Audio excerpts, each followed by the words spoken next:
berarti tidak banyak orang yang familiar kalau Mengkudu ini sebenarnya adalah obat pereda nyeri ya, Pak? Ya.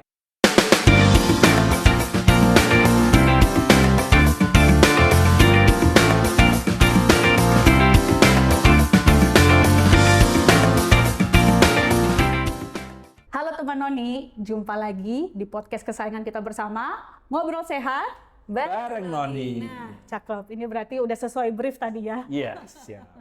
Nah, podcast Ngobrol Sehat bareng Noni ini adalah podcast yang akan mengupas tuntas secara alami soal-soal dan topik kesehatan di keseharian kita.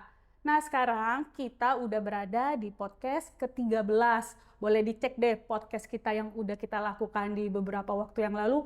Banyak banget topik-topik membahas tentang kesehatan yang akan ngebantu kita dalam keseharian kita. Nah, di podcast ke-13 ini, kita akan datang dengan topik yang gak kalah istimewa, yaitu seni holistik mengatasi asam urat melampaui obat. Mungkin teman Noni belum terbiasa mendengarkan istilah holistik. Apa sih holistik itu? Nah, holistik itu sebenarnya berarti kan menyeluruh.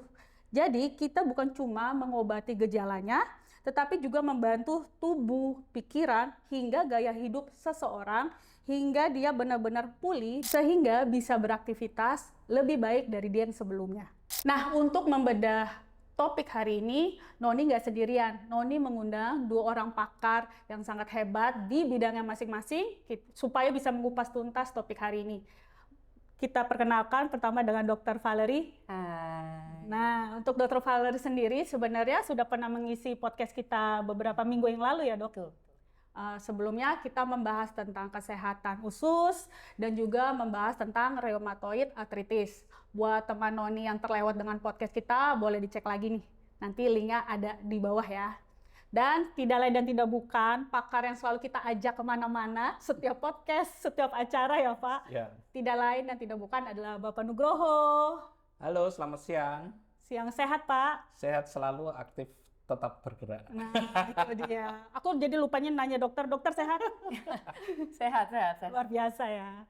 Nah, untuk Pak Nuk sendiri, Pak Nuk adalah seperti biasa ya, beliau adalah tim dari Product Development Noni Balsam. Oke, kita udah siap untuk ngebahas materi hari ini? Siap. Oke, kita lanjut. Oke, untuk topik kali ini kan sebenarnya membahas seni holistik tentang si asam urat ini melampaui obat nih dokter. Tapi sebelum kita lanjut, sebenarnya secara medis asam urat itu apa sih dokter?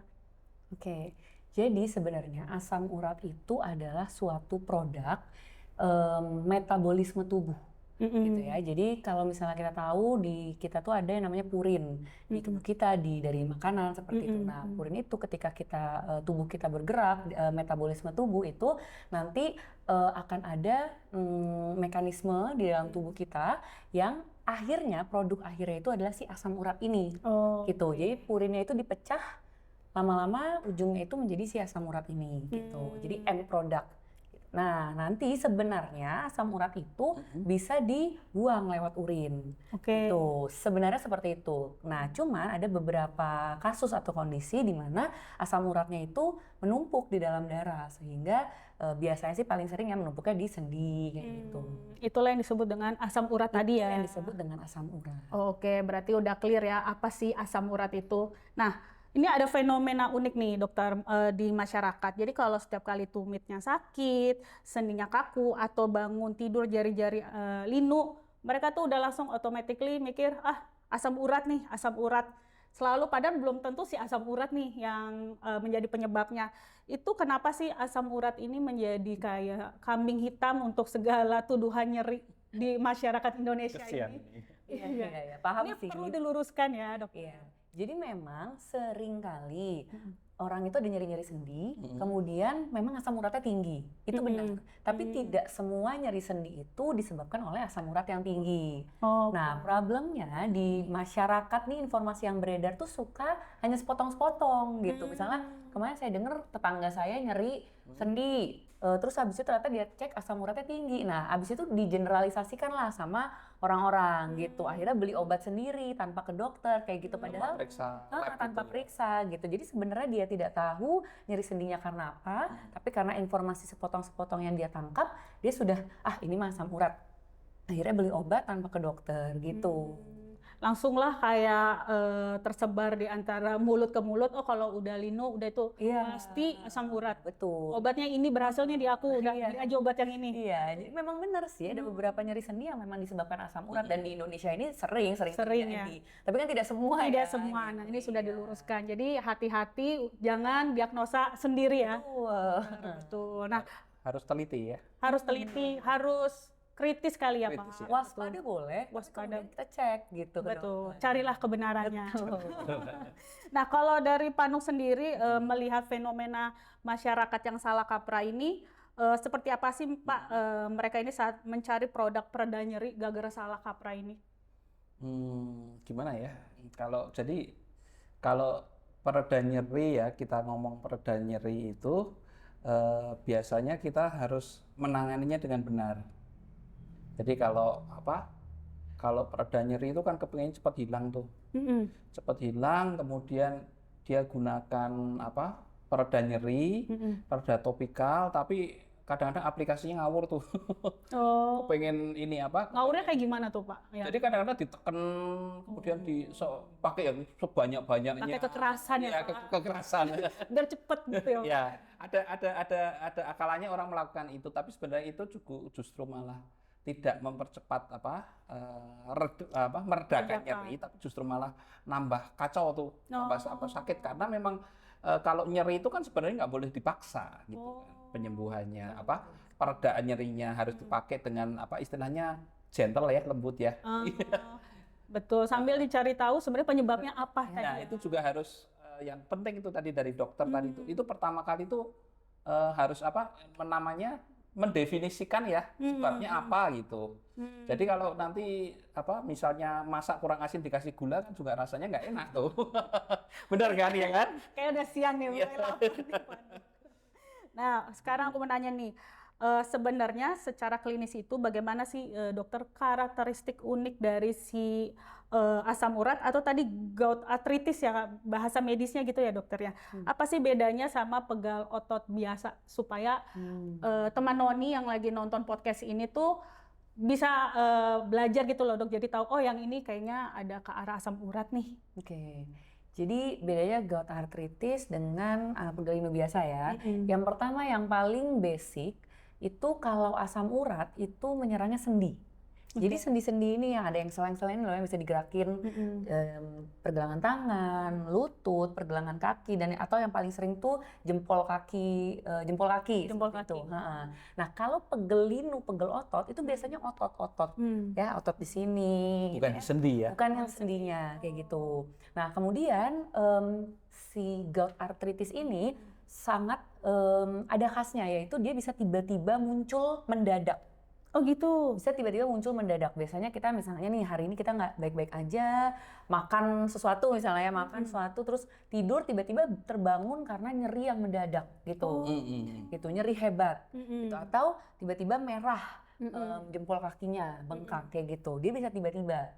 Nah, kalau misalnya pegel linu itu biasanya ada pencetusnya tuh. Misalnya habis kelelahan atau justru habis olahraga yang berat gitu ya. Jadi ototnya terlalu berat digunakan sehingga dia jadi pegel-pegel gitu. Nah, atau kemudian selanjutnya adalah dia itu biasanya menyerangnya 1 atau 2 sendi saja.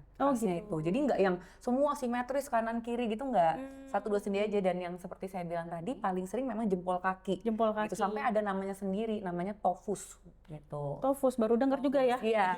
Baru dengar nggak? Jadi dia tuh kayak benjol gitu di Gede gitu. di sendi, bukan cuma di jempol kaki sih, tapi di sendi-sendi, di persendian. Dia gede jadinya. Oh, oke. Nah, itu sakit nggak dokter itu? Bisa sakit, kalau lagi radangnya mendadak dia sakit. Tapi ada beberapa yang misalnya memang sudah lama gitu ya, memang sudah lama gout arthritis, dia udah nggak sakit lagi gitu. Tapi mengganggu udah gede. Tapi iya, jadi gede, mengganggu pergerakan gitu kan, mengganggu estetika juga lah kayak gitu. Paham. Dari penjabaran Dokter Val sendiri sebenarnya sangat jauh berbeda dengan pegal otot biasa ya. Iya. Karena udah ada apa sih kalau kita bilang tuh ada visualnya tuh merah kan, kalau pegal kan nggak merah ya, ini sampai merah, bisa ngerasain juga ada panas. Itu berarti berbahaya banget ya dokter kalau sampai bisa kayak gitu. Betul. Nah, Gimana Pak Nuk? Iya, soalnya itu juga terutama untuk mengganggu aktivitas ya. Mengganggu aktivitas apalagi anak muda sekarang nih. Aduh, Maunya benar-benar. gaspol terus kan, ya kan? Itu dia Pak Nuk. Itu bahaya tuh juga.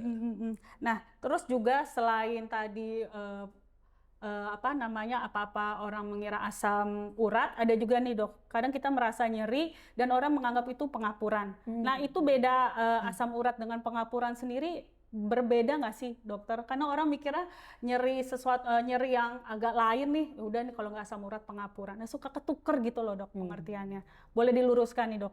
Ya, jadi kalau pengapuran itu kita sebutnya osteoartritis ya. Oh, beda lagi ya dokter? Osteoartritis. Nah, itu tuh problemnya di aus gitu tulang rawannya. Sehingga biasanya ya itu karena overuse. Overuse itu bisa karena penggunaan yang berlebihan. Artinya faktor usia nih, karena kan sudah lama ya digunakan terus-menerus gitu ya. Nah, atau beban yang terlalu berat, jadi beban mekanik. Misalnya pada pasien-pasien yang berat badannya berlebih. Nah, dan dia memang cukup khasnya adalah paling sering di sendi yang terkena impact kalau misalnya beban menahan beban tubuh, contoh lutut. Makanya paling sering orang-orang tua atau yang obesitas gitu, lututnya yang nyeri. Gitu. Nah, kalau gout itu kan tadi ya bisa tiba-tiba.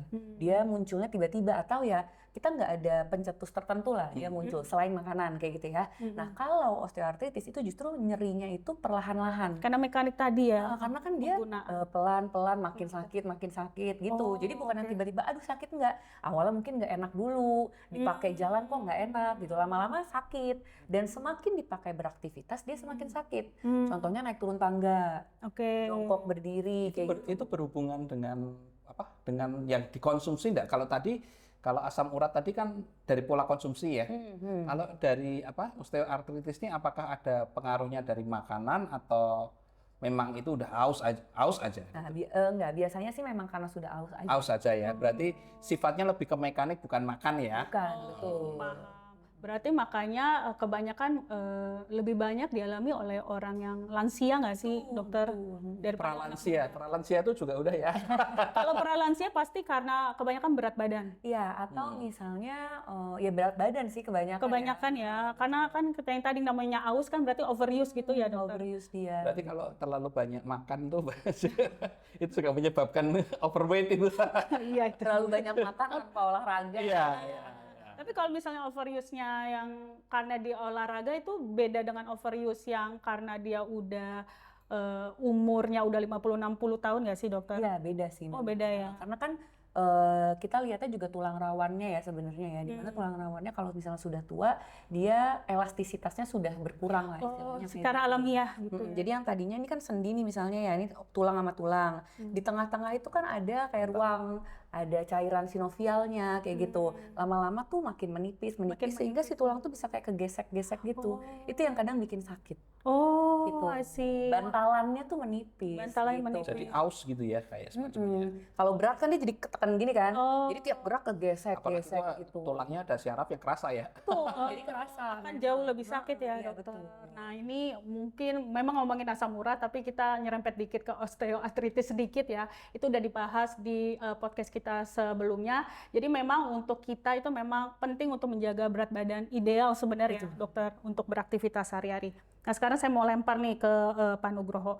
Kita balik lagi nih Pak ke asam urat. Kan tadi udah jelas ya Pak, bisa bengkak, bisa merah, bisa panas. Siapa sih yang mau hidup dengan keadaan kayak gitu kan gak enak gitu ya Pak. Nah, kalau dari tim developmentnya Noni-Noni ini gimana tuh Pak memandang kebutuhan yang diperlukan oleh orang-orang yang mengalami asam urat itu supaya bisa di-solve dengan Jadi kalau kalau asam urat itu kan berarti kan ada rasa nggak nyaman ya. Betul. Ada rasanya nyaman, kadang-kadang juga ada panas ya, terasa panas juga ya.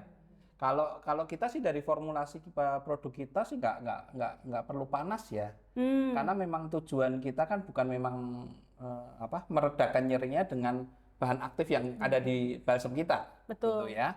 Jadi kalau orang-orang yang terutama yang sensitif terhadap panas, itu nanti kita kasih panas yang berlebihan kan nggak baik. Betul. Nanti malah yang ada iritasi nanti. Iritasi kan itu menjadi keterbatasan produk kita. Jadi kalau kita sih lebih pas untuk menggunakan bahan baku yang imbang. Oke, gimana tuh, Pak? Seimbang itu jadi ketika panas juga nggak panas, ketika dingin juga nggak dingin, kita kombinasikan. Rasa hangat itu kita kombinasikan Betul. untuk mengurangi itu nyeri sendinya, nyeri otot, Bengkaknya. ya bengkaknya, pokoknya rasa sakit deh. Karena kan memang dari bahannya itu sendiri kan bahan zat aktif yang ada di di produknya ini kan bisa melancarkan peredaran darah, Betul. kemudian mengurangi rasa sakit, kemudian antiinflamasi, anti radang dan segala macam itu ya saya pikir itu Cukup ya, Pak. cukup banyak membantu. Membantu ya. Jadi tidak bahasanya di sini tidak mengandalkan rasa panas. Iya. Karena udah panas tadi ketemu panas itu bahaya nggak sih, dokter? Iya, jadi kayak makin radang gitu, Malah kayak makin kebakar gitu. Jadi kalau misalnya tadi terlalu rasanya udah panas belum dikena, itu mendingan kita istilahnya ademkan dulu deh gitu loh. Kompres nggak sih, dokter? Kompres dingin juga. Paham.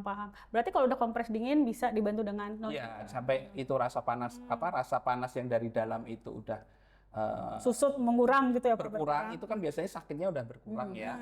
Jadi setelah itu kita bisa aplikasikan gitu. Oh, oke, siap. Nah, itu dia tadi obrolan kita tentang si asam urat ini. Nah, sekarang kita akan bedah dari sisi penyakit dalam. Apa yang sebenarnya terjadi di organ tubuh kita saat asam urat ini menyerang? Tetap di podcast Ngobrol Sehat bareng Noni. Nah, balik lagi nih kita di podcast Ngobrol Sehat bareng Noni. Kita akan ngobrol yang lebih deep lagi nih tentunya masih bersama Dr. Val sama Pak Nugroho. Oke, dokter, aku mau nanya. Tadi kan kita udah ngomongin asam urat ya. Nah, asam urat itu sebenarnya cuma soal permasalahan sendi atau sebenarnya ada yang tidak beres di dalam tubuh kita. Soalnya tadi kalau osteoartritis itu mekanisme, berarti kan sebuah gerakan gitu kita bahasa sederhananya ya, Dok. Tapi kalau asam urat ternyata ada sesuatu yang abnormal nih di tubuh kita sampai akhirnya muncullah panas, radang, merah. Saya juga kalau misalnya mengalami itu ngeri sih, dokter. Kan harusnya bisa ngecek ya, apa yang salah sama tubuh saya ya bisa sampai kayak begini. Nah, kira-kira ada hidden message apa sih, Dok, di dalam tubuh kita? Oke, jadi memang kalau asam urat itu nggak cuma soal sendi ya. Sendi itu cuma kayak puncak gunung esnya aja yang terlihat di permukaan. Nah, kalau misalnya asam urat tinggi atau kita sebut hiperurisemia, itu sebuah gangguan metabolisme sebenarnya. Yang tadi saya bilang, kalau misalnya asam uratnya metabolisme kita baik-baik saja sih, nanti asam uratnya bisa dikeluarkan begitu saja gitu lewat urin. Nah, kalau misalnya ada masalah sistemik organ dalam, barulah muncul berbagai permasalahan lain. Jadi memang masalah sistemik organ, bukan sekedar penyakit luar lokal sendi aja gitu. Oh, oke, paham. Nah, sekarang aku mau nanya lagi nih, Dok. Dokter kan tadi di awal banget udah menyebutkan kata purin gitu ya, Dok. Nah, orang awam ini kan nggak ngerti purin ini apa. Nah, bisa dijelasin nggak sih, Dok, purin itu apa dan sebenarnya dia berbahaya atau tidak sih di tubuh? Oke. Jadi purin itu zat yang alami sebenarnya normal, ada di makanan, ada di dalam sel tubuh kita gitu. Nah, yang tadi saya katakan ya, kan ada metabolisme di tubuh. Ketika sel-sel tubuh kita beregenerasi atau ketika ada makanan yang mengandung purin masuk ke tubuh kita, purin ini tuh akan diurai. Dengan ya adalah mekanismenya gitu ya. Nah, penguraian purin ini, limbahnya atau end produknya, sisanya itu adalah si asam urat ini salah satunya. Gitu. Dalam kondisi sehat, asam uratnya itu nanti larut dalam darah, mengalir ke ginjal, terus kemudian disaring, dibuang kayak gitu ya, lewat air seni. Jadi nanti akan terbuang.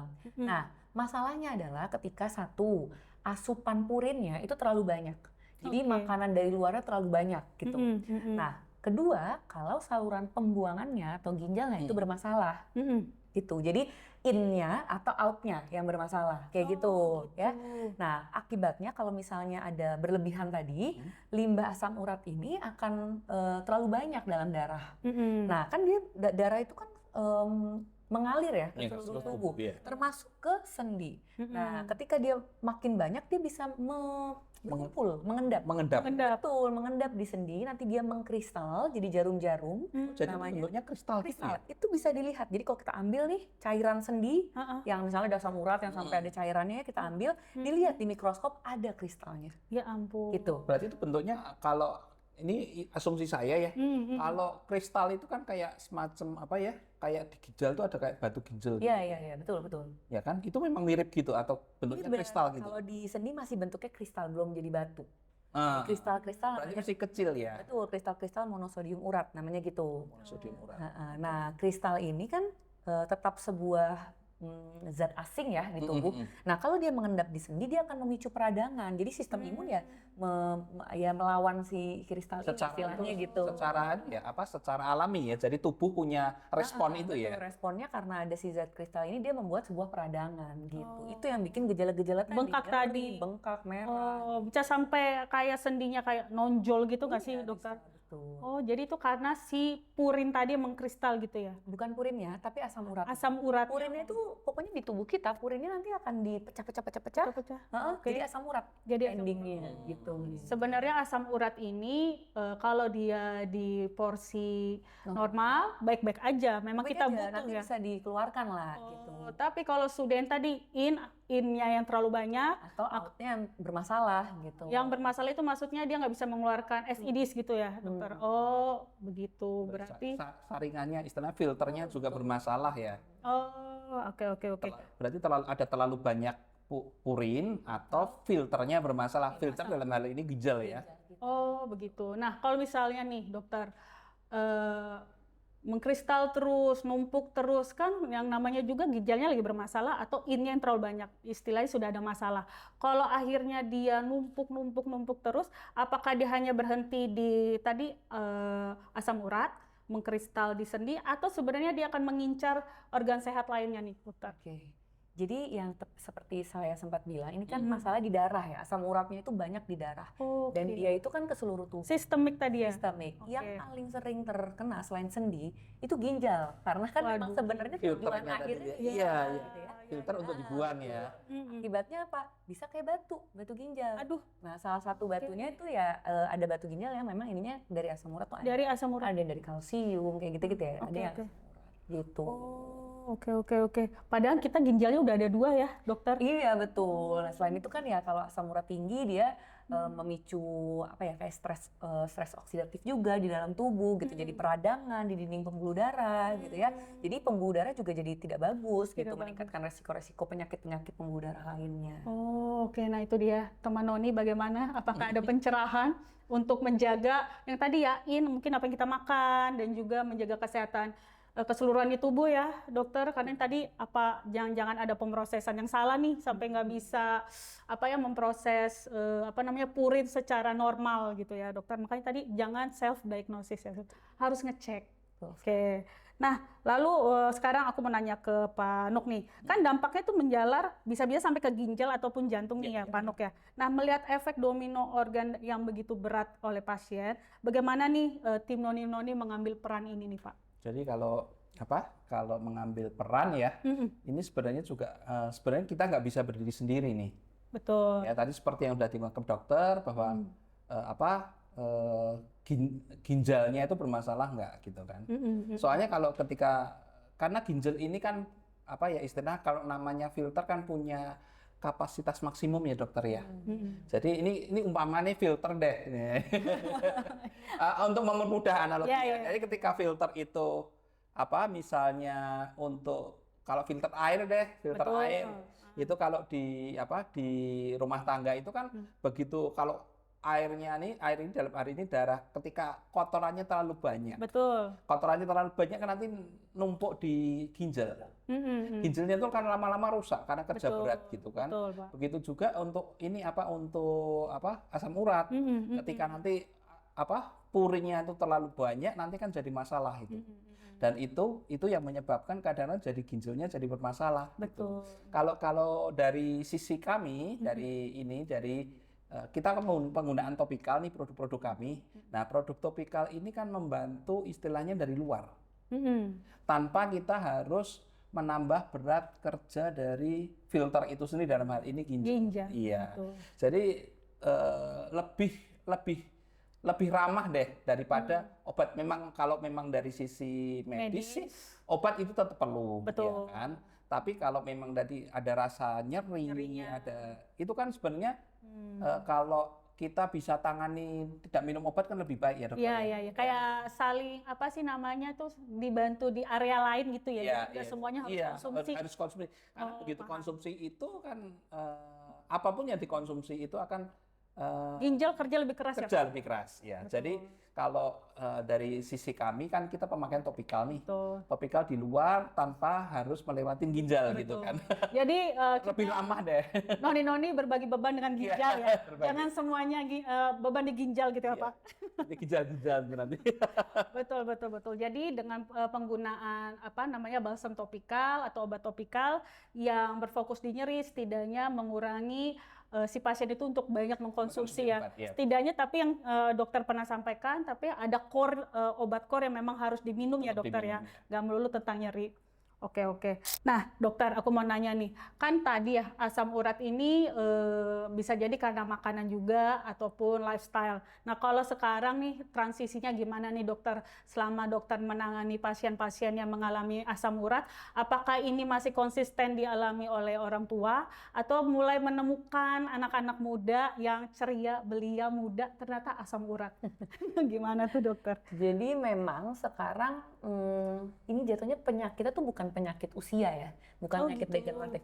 Ini penyakit lifestyle. Oh, Asam urat itu penyakit lifestyle. Jadi memang dia sudah bergeser gitu usianya menyerang siapa saja. Bisa usia 20 tahun, 30 tahun yang masih produktif kayak gitu karena makanannya tuh ya sudah banyak gitu. Apalagi sekarang banyak sekali ya makanan macem-macem kayak gitu ya. Betul. Yang sebenarnya kurang sehat juga gitu ya.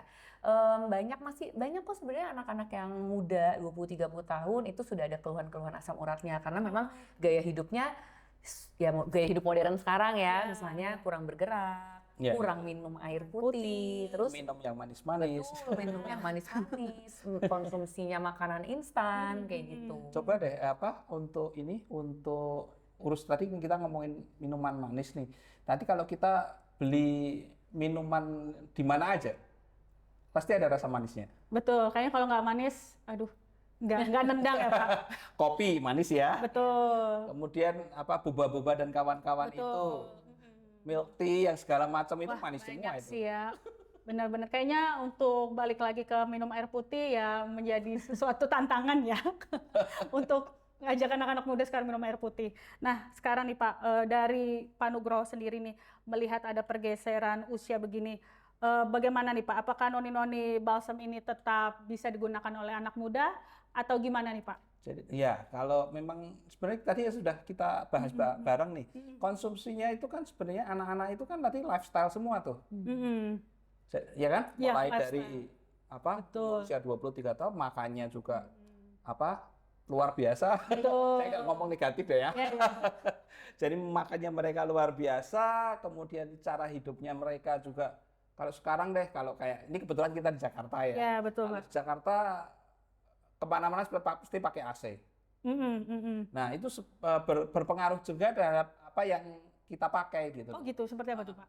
Jadi misalnya nih kalau ada bau yang kurang itu namanya kalau orang dulu tuh ngomongnya minyak nyong-nyong tuh. Obat tuh dulu kan obat gosok tuh baunya Obat nggak gosok, ya, obat gosok itu baunya ya. kan kalau misalnya di ruangan yang tertutup pakai AC itu kan baunya kemana-mana. Kalau rokok itu kan juga bau kemana-mana. Ya, tuh. karena pakai AC kan Pak. Ya itu kan mereka tersirkulasi. Begitu juga dengan produk kita.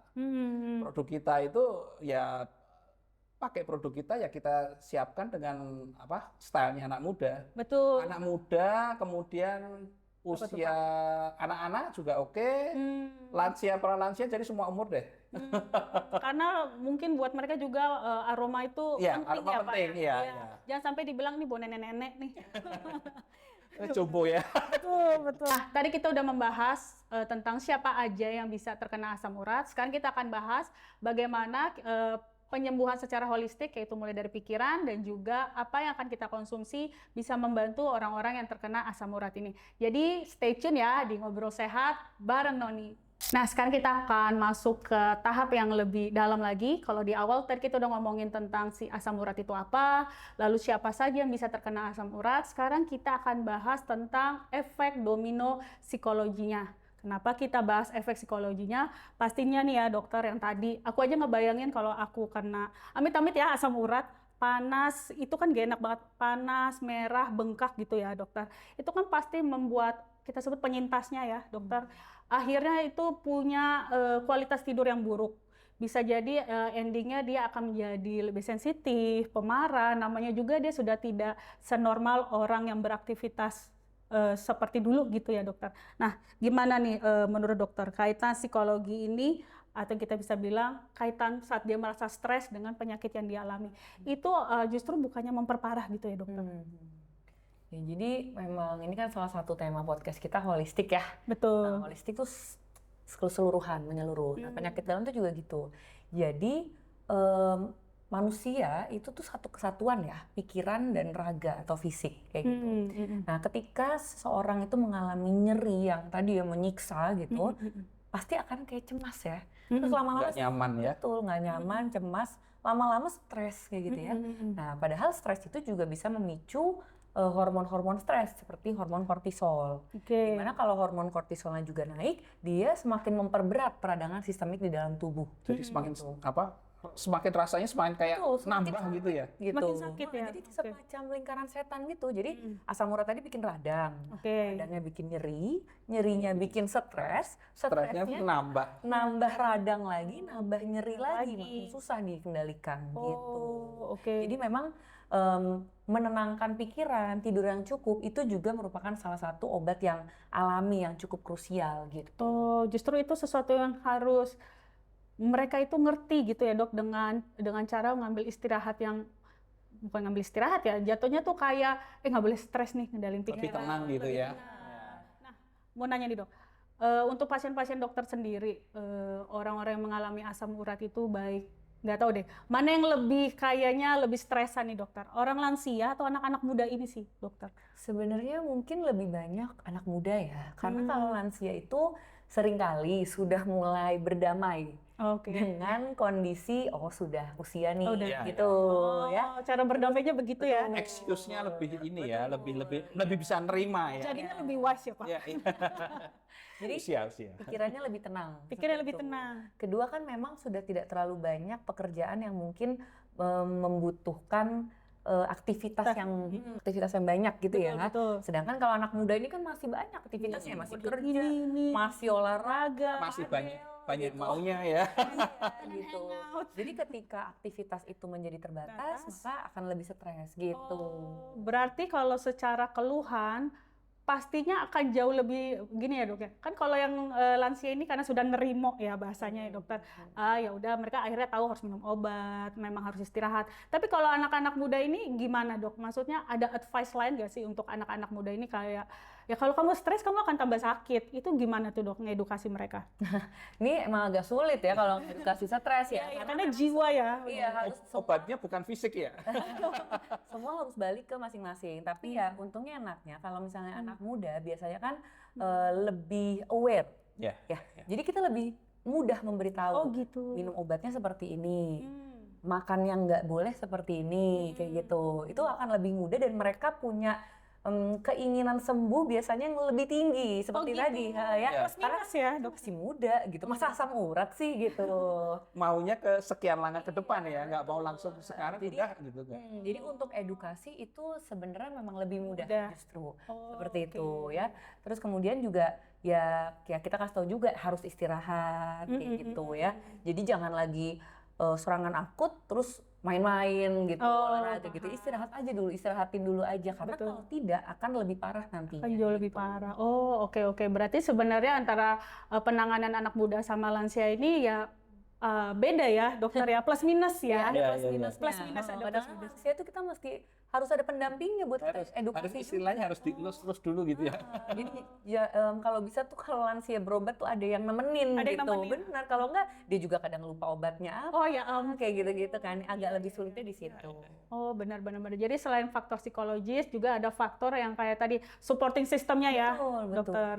Nah, kalau dari tanggapan Pak Nugroho sendiri melihat kejadian ini seperti apa nih, Dok? Ya kalau memang Pak habis dokter ke Pak Nugroho jadi keselimpat. Iya, jadi mungkin tadi kita ada dua aspek ya tadi. Pertama adalah rasa nyeri, kemudian tadi stres nggak bisa istirahat, Nggak bisa istirahat, emosi, betul. segala macam. Aktivitas Iya, terbatas, Pak. aktivitas terbatas. Kami bisa coba untuk membantu di dua aspek itu. Apa tuh Pak? Coba Pak. Jadi kalau tadi yang pertama nyeri itu sudah jelas tuh. Kalau nyeri kan jelas ya Ya, kan. betul. Rasa nyeri kita bisa gunakan produk kita ini, topical ini untuk mengurangi nyerinya. Dan itu pun kita kan sangat praktis ya. Kita cuma oles, kita pijat ringan. Terus yang kedua adalah tadi stres ya. Stres, betul. Stres itu obatnya apa sih gitu kan? Healing nggak Pak? Healing. Kalau anak muda Iya, healing nggak sih? iya, Dok? stres kan cuman bisa rileks aja, ya kan? Ketika kita stres apa-apa nih, soalnya kan kalau anak muda, tadi kita bicara anak muda nih, stres itu kenapa sih gitu? Stres kan karena dia terganggu oleh keadaan asam urat, sehingga tidak bisa melakukan aktivitas yang lain. Betul. Meskipun apa yang maunya kalau muda itu. Iya, lagi mau-maunya Pak. Maunya. Jadi kalau dia mungkin agak motivasinya beda nih kalau sama yang tadi tua kan, oh saya udah usia, udah lebih nerima, udah lebih tahu diri gitu. Kalau yang muda-muda kan mesti belum mau tuh. Saya masih belum melakukan ini, belum melakukan ini. Jadi dia kepengen sehat. Makanya tadi dokter mengatakan itu lebih mudah kasih advice karena dia masih banyak mau tuh. Betul. Kita masuk ke area psikologis ya. Dan juga produk kita pun dari area psikologis pun kita bisa masuk. Kayak gimana tuh Pak? Coba. Jadi kita juga ada efek relaksasi dari produk kita. Jadi itu nanti dari aromanya, mungkin aroma herbalnya tetap ada, kemudian ada menthol kampornya itu punya efek relaksasi yang enak, kemudian ditaruh di telapak kaki kan juga efek relaksasinya terhadap seluruh tubuh di syaraf-syaraf itu kan juga ada. Berpengaruh ya Pak? Ada pengaruhnya. Dan biasanya kan kalau stres itu kan nggak bisa tidur kan. Biasanya kalau penggunaan di telapak kaki itu bisa lebih rileks, bisa tidur, apalagi ada AC itu. Misalnya kalau di Jakarta kan AC punya peranan gede ya. Ya, betul. Benar. Berarti dengan dari tadi insight-nya Pak Nugroho, sebenarnya justru di zaman sekarang jauh lebih mudah untuk pengobatan asam urat. Dalam arti gini, pilihan obatnya ada, misalnya noni-noni bisa bantu meredakan nyeri, baunya nggak mengganggu, terus bikin rileks tidur juga. Sebenarnya ya janganlah stres-stres ya. Semua jawaban itu masih ada. Siap. Nah tadi kan dari pikiran nih dokter, bagaimana kita psikologis itu berpengaruh kepada si asam urat. Nah sekarang kita ngomongin tadi, dokter sempat ngomong in and out. Kita ngomongin in-nya dulu nih dokter. Ternyata kan itu karena apa yang kita masukkan ke mulut kita. Nah kebanyakan yang beredar di masyarakat asam urat karena makan sayur yang hijau-hijau nih. Jadi kayak nggak boleh makan sayur. Sebenarnya padahal sayur itu kan sehat gitu ya dokter. Nah ini aku mau banget dilurusin juga nih dokter. Karena aku sampai dengan hari ini juga mikir, karena makan sayur hijau. Jadi kayak langsung dikambing hitamkan. Sebenarnya dokter aku mau tanya, apakah benar-benar memang harus di-cut sayur hijau ini atau boleh pada ambang tertentu? Terus makanan apa sih yang benar-benar harusnya jadi pantangan orang yang kena asam urat? Oke. Ya harus kita bersihkan ya nama baik sayur-sayuran ini ya. Papai bisa sedih. Iya kan. Jadi gini, sebenarnya yang tadi sempat saya bilang, itu kan purin, kuncinya purin. Jadi makanan apa yang nggak boleh adalah makanan yang tinggi purin. Nah, satu, sayuran hijau tuh tidak semua tinggi purin. Misalnya seledri, selada, timun itu nggak tinggi purin tuh. Aman, nggak apa-apa, makan aja. Nah, ada beberapa sayuran hijau yang memang kandungan purinnya sedikit lebih tinggi dibandingkan makanan lain. Mungkin yang paling sering banget diomongin orang asam urat, bayam, kangkung, daun singkong. Benar ya? Itu benar. Mereka memang punya level purin yang cukup moderate, artinya cukup tinggi ya dibandingkan makanan lain, betul. Tapi purin itu juga purin nabati, di mana dari beberapa penelitian itu dikatakan bahwa itu tidak meningkatkan atau resiko serangan asam urat mendadaknya itu tidak terlalu tinggi sebenarnya. Kan yang kita takutkan yang tiba-tiba itu kan, yang tadi serangan gout akut itu kan. Betul. Nah itu resikonya sebenarnya tidak terlalu tinggi kalau makan sayuran-sayuran tersebut. Yang tadi untuk apa? Masakan Padang itu aman ya? Untuk sayurnya nih, sayur ya. Masih koma Pak. Belum selesai nih. Hati-hati. Jadi sebenarnya kalau dikonsumsi dalam jumlah yang moderate, maksudnya yang normal lah, makan seminggu sekali, seminggu 2 kali, itu masih nggak apa-apa. Tapi memang gini, kalau misalnya ada orang yang sedang mengalami radang akut tadi, radang akut karena gout atau karena asam urat tadi, memang kita sarankan ya udah tunggu dulu, jangan dulu dimakan makanan-makanan yang memang punya purin yang banyak gitu. Purinnya jangan ditambah gitu ya. Jangan ditambah gitu. Tapi kalau lagi santai-santai aja, biasa aja, ya nggak apa-apa, makan aja gitu. Kalau kondisi asam uratnya lagi terkontrol gitu ya, asam uratnya lagi normal gitu, makan aja nggak apa-apa gitu. Asal ya itu tadi moderate, jangan kayak tiap hari makan itu gitu, sehari 3 kali ya nggak usah juga gitu. Soalnya sayuran di masakan Padang tuh enak loh. Makan Padang juga jangan tiap hari makan ya Pak ya. Karena kan nggak cuma purinnya doang ya kalau. Iya betul, nggak cuma purinnya doang. Gitu. Jadi memang betul adanya dia ada purinnya. Kalau lagi serangan akut kita sarankan untuk dihindari, tapi bukan berarti orang yang punya asam urat tidak boleh makan sayuran hijau sama sekali. Itu enggak, gitu ya. Nah, yang wajib dihindari itu tadi yang Bapak bilang makanan Padang yang jeroan. Aduh, Itu merah tuh kategorinya ya. Ini ya. red line. Red line itu, red flag itu. Apel, usus, babat yang enak-enak itulah pokoknya. Itu soalnya itu kalau kita ngomong tadi kita kan masakan Padang nih. Soalnya Jawa juga banyak tuh. Iya. Oh iya. Sampai gulai itu juga luar biasa tuh, jeroan semua itu. Itu nggak boleh. Karena itu tinggi purin, high purin. Oke. Gitu. Terus kemudian seafood. Seafood, aduh. Udang. Kok enak-enak semua ya? Sarden-sarden yang di kaleng. Itu juga nggak bisa. Itu nggak begitu bagus. Sorry tadi apa? Udang ya? Udang, betul. Udang, cumi? Cumi ya, kepiting sih yang ini, udang, kepiting, kerang, Laut-lautan sih Pak. seafood. Tapi kalau untuk yang ini apa? Mungkin ikan laut yang apa yang bersisik ya? Yang bersisik, Tongkol itu gitu. yang yang Yang gitu, yang kakap. Oke, itu sebenarnya nggak tinggi, nggak terlalu tinggi tinggi, ya, gitu. Tapi memang kita harus apa? Harus atur ya. Betul. Jadi memang seafood tertentu yang kategori merah itu yang tadi, kalau ikan kayak kakap gitu nggak begitu tinggi sih. Kakap ya. Jadi ya bisa dikonsumsi dalam yang moderate. Gitu. Moderate. Atau ikan yang banyak omega 3-nya itu masih nggak apa-apa gitu Oh, ya. oke. Terus daging merah yang berlemak, yang suka tuh sekarang Sapi yang gitu. all you can eat, all you can Oh eat. ya ampun. Tapi nggak yang bisa. banyak lemaknya ya, yang kayak gitu-gitu. Nah itu juga kalau bisa enggak. Kalau kambing gimana? Kalau kami Darat ya, tidak seafood, ini darat nih. Ini soalnya Nyari apa ya? celah sini, Panuk sih.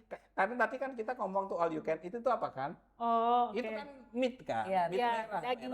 Merah itu daging apa sih? Sapi kan? Iya. Nah, mungkin kan juga ada juga apa istilahnya mitos bahwa apa kambing itu lebih berbahaya daripada Oh iya, pernah dengar dari sapi sih. gitu. Tapi apakah soalnya kan saya baca di beberapa referensi juga apa kalau dari sisi yang lain itu kambing itu lebih bagus daripada ini sapi. Daging sapi gitu. Oke.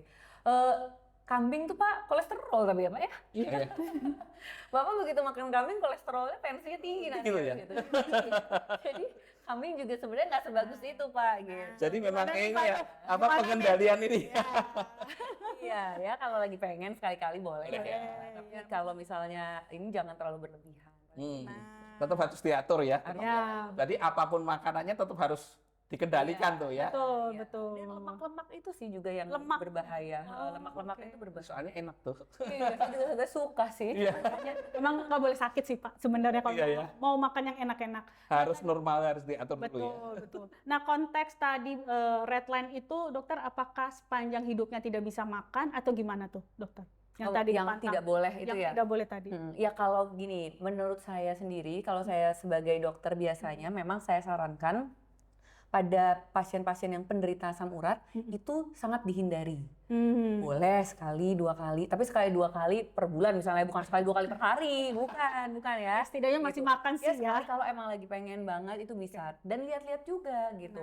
Harus dilihat kan, harus diatur kadar asam uratnya lagi berapa. Jangan kemarin saya cek kadar asam urat saya 8, tapi hari ini pengen Saya baik-baik makan aja nih rasanya gitu kan. terus makan, ya jangan juga gitu. Jangan juga. Harus dijaga dan dilihat. Kalau bisa kalau memang mau makan yang seperti itu Tadi, sekali-kali pastikan kalau asam uratnya terjaga. Di angka berapa tuh dok biasanya? Biasanya beda cewek cowok ya. Oh. Kalau misalnya cewek tuh dikurang dari 6, Kurang kalau dari cowok 6, tuh kurang dari 7. kurang dari 7. Oh, oke. Tapi kadang-kadang beberapa laboratorium ada yang berbeda sih, ada yang kurang dari 7 sama kurang dari 8 gitu. Tapi kita ambil yang aman sih itu kurang dari Yang 8. anu aja ya, yang apa, yang aman-aman aja. Standar ya. Ya betul. Oke, Nah, oke. tapi memang ini beda lagi. Ada beberapa yang memang asam uratnya sudah kronis dan dengan asam urat yang biasa-biasa aja atau tidak terlalu tinggi saja dia sudah sering serangan. Itu biasanya dokternya akan Lebih strict lagi ya. betul, targetnya Menurunkan akan gitu lebih ya, strict. diturunkan Misalnya kurang lagi dari ya. 5 misalnya kayak gitu. Jadi ya benar-benar tergantung orangnya ya, Orangnya pasiennya ya, seperti apa. betul. gitu. Kalau menurut saya ini masih tetap kabar baik ya, karena pemikiran saya dulu benar-benar tidak boleh makan gitu loh, dokter seumur hidup. Kan itu sangat menyiksa ya. Jadi sebenarnya selama bisa mengatur kadar asam urat, mengatur apa yang innya tadi ya dokter, sebenarnya makanan-makanan yang pernah menjadi favorit itu masih bisa diicip juga. Betul. Jadi gitu Pak Nugroho. Iya, Kita kan Pak Nugroho sehat banget. Nah oke, sekarang aku mau nanya, kalau tadi kan kita lebih kepada makanan yang tinggi purin. Ada nggak sih makanan yang non purin nih dokter yang bisa menjadi pemicu asam urat juga? Oke. Kalau makanan non purin, ini nih yang sering jadi musuh dalam selimut gitu ya. Karena nggak disadarin gitu. Tidak disadari. Itu makanan yang tinggi fruktosa namanya. Jadi gula buatan, sirup, soda, minuman kemasan. Fruktosa ini bisa merangsang organ hati kita itu untuk produksi asam urat dengan lebih cepat gitu. Kemudian musuh kedua tuh alkohol. Kalau yang mungkin ada tetap masih sering konsumsi alkohol ya, itu karena dia juga bisa menghambat ginjal untuk membuang asam urat gitu. Jadi asam uratnya terjebak aja muter-muter dalam darah gitu. Oh, Kalau fruktosa sendiri itu rasa manis atau apa? Biasanya apa? Manis. Manis ya? Manis. Berarti gula ya itu ya? Gula. Dia salah satu bentuk gula. Nah, jadi tadi yang apa saya tadi yang muda-muda tadi yang minuman-minuman Lifestyle itu ya, kan, Pak. lifestyle itu Iya, berarti iya. juga punya andil di dalam untuk memicu itu ya. Betul, makanya minuman-minuman Shaggy, TV itu mungkin ya. Kalau saya terbatas Pak, fruktosa ada di gula rafinasi ada ya? Ada. Ada ya. Jadi itu apa? Hati-hati tuh minum yang manis-manis itu. Iya. apakah semua minumannya di supermarket itu sudah ada fruktosanya atau gimana dokter? Bisa dilihat kan ininya biasanya Di labelnya ya. Iya, ada apa komposisinya gitu loh. Komposisi. Saya juga jujur nggak Angka hafal kecupan sih di semuanya ya. angka kecupan di situ ya. Biasanya mereka akan ada, Kandungannya. cuman memang tidak semua mencantumkan fruktosa. Oh, oke. Biasanya glukosanya aja kayak gitu. Oh, oke. Oh, kayak gitu ya, dokter ya. Berarti kita memang harus lebih aware dan bijaksana dalam memilih minuman mana yang harus kita konsumsi ya, dokter. Apalagi kalau memang kita lihat sebenarnya pilihan semakin sedikit ya. Karena fruktosa bahasanya banyak juga ya, dokter. Terus sekarang aku mau nanya nih, Dok. Apa sih nutrisi atau minuman atau makanan yang harus kita konsumsi yang bisa membersihkan nih, menjadi pembersih alami di dalam tubuh kita? Oke. Kalau yang wajib nih itu air putih. Air putih ya, bukan air kopi, bukan air teh. Bukan air putih dikasih gula, bukan Kan, juga. ya. Air Jadi tidak ada putih. embel-embel apapun ya, dokter. Jadi memang hidrasi itu paling penting kalau dia asam urat gitu Oh, ya. oke. Air putih. Jadi kalau kita minum air putihnya cukup atau banyak, dia kan akan lebih encer nih urinnya nanti. Jadi ginjal tuh mudah dibilasnya. Oh, jadi itu Betul. minum konsumsi air putih itu istilahnya membilas itu ya. Iya, bisa membantu membilas gitu. Jadi yang ada di ginjal itu mulai ikut keluar gitu ya. Keluar. Asal kondisi ginjalnya baik. Asal Asal kondisi ginjal. ginjalnya baik ya. Oke. Kalau ya kita kan ada tahu ada yang misalnya gagal ginjal gitu, memang tidak boleh terlalu banyak minum air putih Oke. kayak gitu ya. Itu tidak boleh ya. Boleh. Kalau ada yang udah gagal ginjal. Hmm. Nah, kemudian selain air putih itu buah-buahan misalnya yang Buah-buahan. mengandung vitamin C, Oke. kemudian antioksidan. Oke. Contohnya yang paling sering vitamin C jeruk lah ya. Ya, ya. Jeruk. Jambu, ceri, Apel ya, apel. gitu. Oke. Nah, karena ini beberapa buah ini sudah terbukti untuk bisa membantu menurunkan kadar asam urat. Oh, Gitu. Oke. Kemudian karbohidrat kompleks. Apa Ya, itu, Dok? maksudnya contohnya nih kayak singkong, Hmm. ubi, Cassava ya. jagung, ya gitu. Jadi bukan gula pasir yang gula putih kayak gitu Oh, ya. Jadi oke. karbohidratnya kompleks. Nah, selain itu susu yang low fat, Oke. tuh, atau yogurt yang low fat, pokoknya rendah lemak. Rendah. Gitu. Oh, oke. Jadi itu tadi adalah list-list makanan yang lebih baik dikonsumsi secara rutin untuk yang tadi pembilasan di dalam ya, dokter. Oke, lengkap banget sih ini teman-teman Oni untuk pembahasan asam urat hari ini ya. Jadi sebenarnya jangan menyerah karena tadi yang sudah dipaparkan oleh Dokter Val sendiri sebenarnya masih bisa dikontrol ya, dokter. Makanan juga masih bisa kita icip yang enak-enak asal semuanya moderate dan juga dikontrol ya, dokter. Nah, Sekarang aku mau ke Pak Nugroho nih. Dari kan ngebahas nutrisi alami Ya. ya Pak. Apa sih Pak yang dimiliki oleh noni-noni balsam ini yang sebenarnya adalah mengkudu ya? Ya. Zat aktif apa sih Pak yang bisa ngebantu para penderita asam urat ini? Ini kalau alami kita juga alami loh. Ya, kalau dari buah mengkudu ini tadi kan banyak zat-zat yang bisa digunakan untuk membantu membersihkan ginjal, Betul. untuk meringankan kerja ginjal. Kita juga ada, tapi tidak Tidak dikonsumsi. tidak dikonsumsi gitu. Ya. Jadi kita juga nggak mau kalah nih, kita ada zat aktifnya juga loh, Iya, gitu. kan dari alam ya Pak. Iya, dari alam. Nggak Jadi apa-apa, kita Pak. Boleh sombong.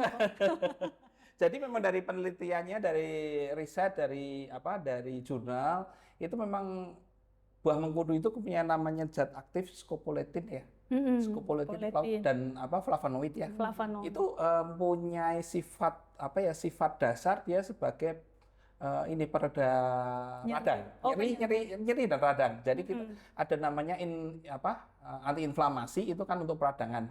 Tapi otomatis dia akan bekerja dengan cara mengurangi peradangan. Otomatis dengan mengurangi peradangan itu berarti kan rasa sakitnya juga pasti akan berkurang. Betul. Jadi di situ kita bermain di situ tuh di buah mengkudu. Jadi produk kita kan kata kita memang buah asli gitu. Betul. Oke. Memang itu yang itulah yang kita tangkap dari buah mengkudu itu untuk bisa membantu itu. Oke, siap. Nah, kalau tadi aku bisa simpulkan, kalau dari sisi medis ini banyak memang apa yang di dalam ya, dokter mengenali makanan apa yang harus kita makan, juga alarm yang ada dalam tubuh kita. Sedangkan kalau dari noni-noni ini lebih kepada apa yang bisa dibantu dari sisi luar. Sebenarnya ini saling sinkron ya, untuk ngebantu orang-orang yang mengalami asam urat. Nah, sekarang kita akan ke segmen selanjutnya, di mana kita akan membahas seperti apa sih pemrosesan noni-noni balsam ini sehingga bisa membantu para penyintas asam urat. Tetap di podcast Ngobrol Sehat bareng Noni. Nah, balik lagi nih di podcast Ngobrol Sehat bareng Noni. Nah, kan tadi kita udah bahas ya betapa pentingnya mengatur asupan nutrisi, juga mengontrol pola stres yang ada di setiap penyintas asam urat. Nah, menurut dokter sendiri bagaimana dokter melihat bahwa peranan obat topikal ini seberapa penting sih untuk para penyintas asam urat ini, dokter? Oke.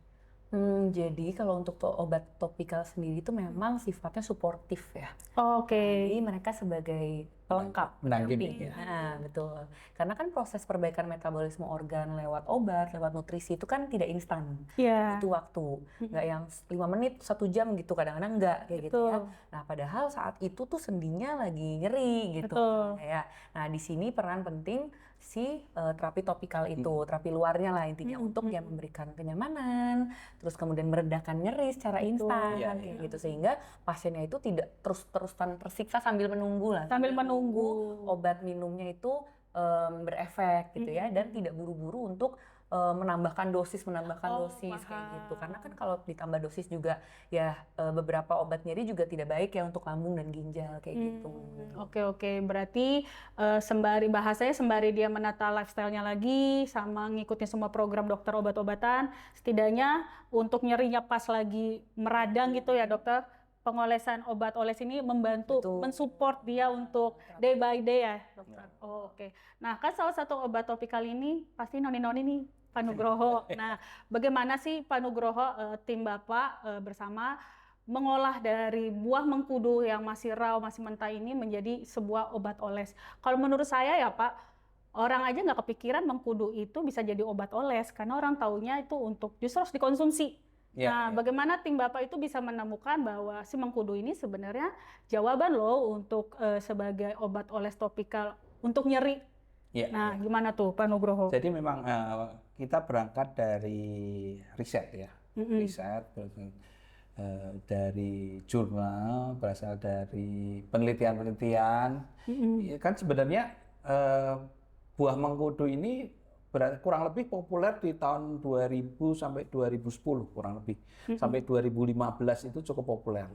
Dan di dalam penelitian-penelitian itu saya temukan tuh bahwa jurnal-jurnal yang berhubungan dengan mengkudu ini banyak sekali.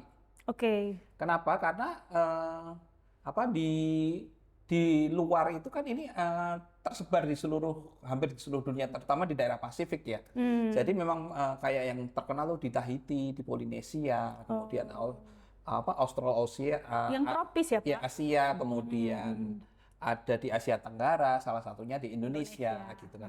Dan itu pada waktu itu banyak sekali terutama yang olahan mengkudu yang minum itu ada di Jepang, ada di Korea Selatan, mereka impor dari Indonesia waktu itu. Oh, mereka beli mengkudu? Ya, beli dalam bentuk udah setengah jadi. Oh, udah setengah jadi? Belinya dari Indonesia karena memang dari penelitian mereka pun mengatakan bahwa buah mengkudu itu yang paling banyak kandungan zat aktifnya itu ada di Indonesia. Karena tanah kali ya, Pak? Soal tanah. Bisa jadi. Karena memang pertama Indonesia kan udah terkenal subur nih. Ya, betul. Sedangkan kalau Jepang, Korea dan negara-negara lainnya kalau nggak dirawat nggak tumbuh dengan baik. Sedangkan di Indonesia batang aja dilempar. Batang ini Batang singkong. Singkong tuh ditancepin aja Hidup. dalam waktu sebulan pasti muncul daunnya. Betul, hidup ya. Ya, hidup makanya. Mungkin berangkat dari situ, kemudian kita coba untuk cari jurnal-jurnal penelitian. Itu ternyata banyak sekali tuh buah mengkudu itu zat aktifnya. Oke. Dan dari penelitian-penelitian itu kita kumpulin, kita buat riset, kita buat istilah summary bahwa memang buah mengkudu itu bagus sekali kandungan zat aktifnya. Ada 73 ya kalau nggak salah ya.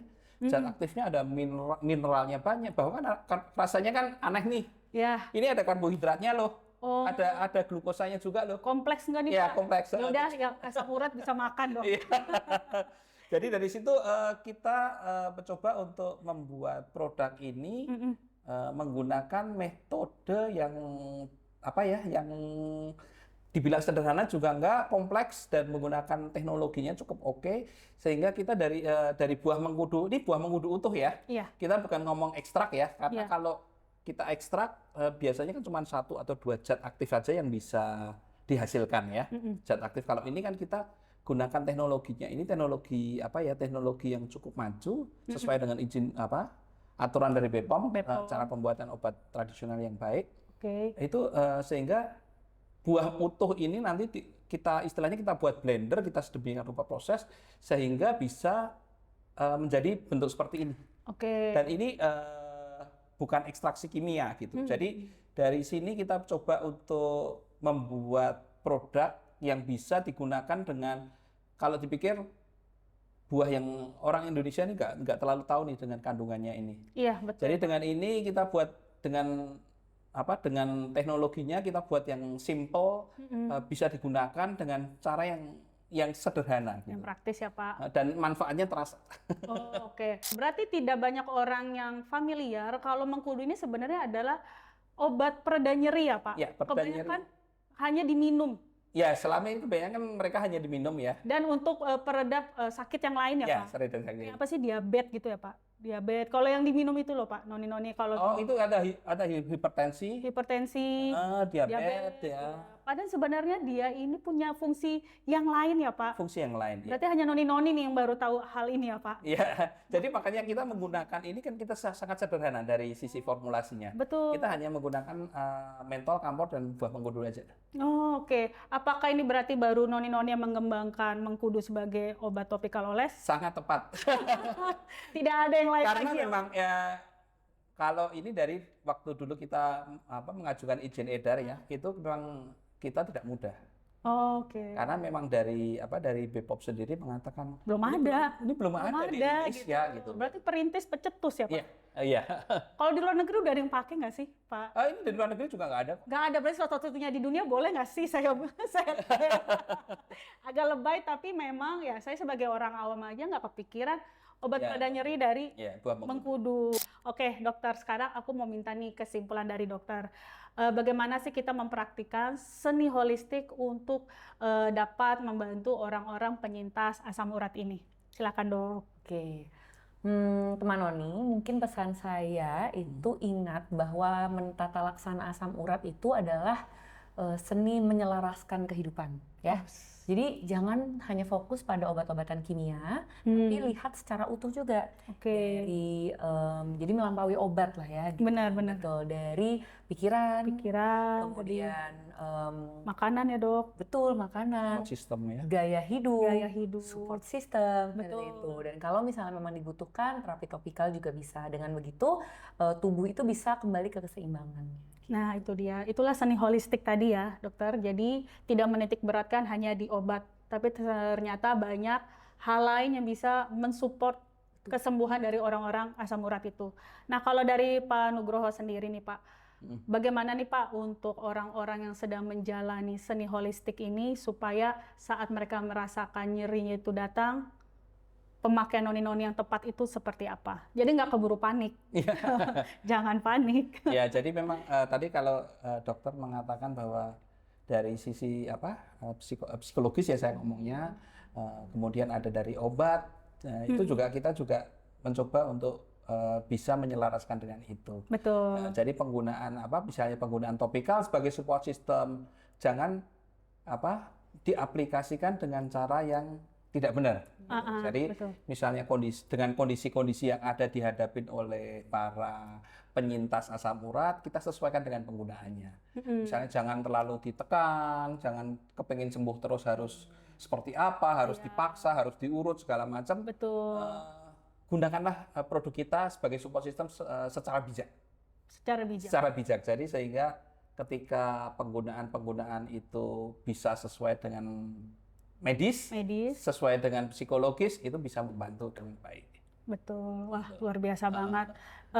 Terima kasih banget ya untuk siang hari ini, baik Dokter Val sebagai spesialis penyakit dalam hari ini dengan ilmu yang beliau paparkan hari ini sih benar-benar sangat luar biasa. Luar biasa ya, kita teredukasi banget sih ya tentang asam urat ini, dan juga terima kasih banget sama-sama ya buat Pak Nugroho atas temuannya, saya bilang temuan dan juga bagaimana cara pemakaian yang benar. Dan kalau menurut saya ini salah satu kabar baik ya untuk orang-orang yang mengalami asam urat, bahwa ada solusi alternatif yang jauh lebih alami dan aman. Oke. Nah, teman Noni, terima kasih banget yang udah nonton podcast Ngobrol Sehat bareng Noni hari ini, karena dari tadi kita udah ngebahas bahwa tidak bisa menyelesaikan suatu permasalahan, dalam hal ini asam urat, dengan cara yang instan.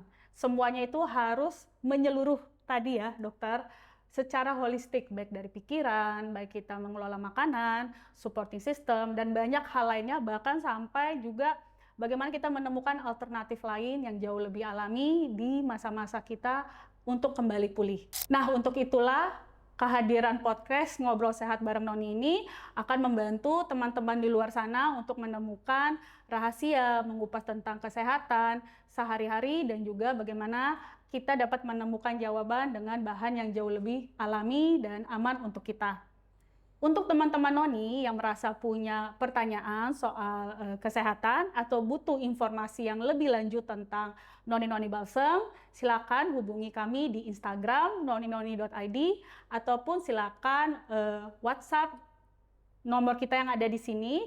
Di situ nanti health advisor dari Noni-Noni Balsem akan bantu pertanyaan teman Noni-Noni. Dan jangan lupa untuk subscribe YouTube Noni-Noni Indonesia supaya tetap terupdate dengan konten-konten kesehatan terbaru dari Noni-Noni Balsem. Sekali lagi terima kasih untuk teman-teman Noni yang udah nonton. Jangan lupa, seperti biasa apa tagline kita? Saatnya hati bebas bergerak.